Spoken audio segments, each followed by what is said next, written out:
रिपाईचे नेते आणि टायगर ग्रुपचे मुंबई अध्यक्ष संजय खंडागळे यांच्या विरोधात दाखल झालेल्या कथित प्लॉट कब्जा प्रकरणाला आता नवं वळण मिळाले।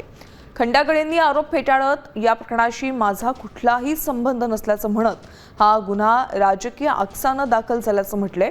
तर संबंधित जागा मालकांनीही संजय खंडागळे यांच्याशी आमचा कोणताही संबंध नाही, जागा आमच्या ताब्यात असून बळकावण्याचा प्रश्नच नाही अशी माहिती दिली आहे।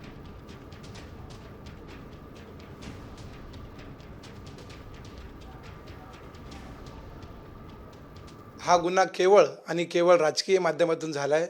ज्या ठिकाणी मी नव्हतोच तिथं माझ्यावर गुन्हा दाखल करून माझी व माझ्या पक्षाची व माझ्या संघटनेची बदनामी करण्याचा हा प्रयत्न आहे। माझे लोकेशन तपासा।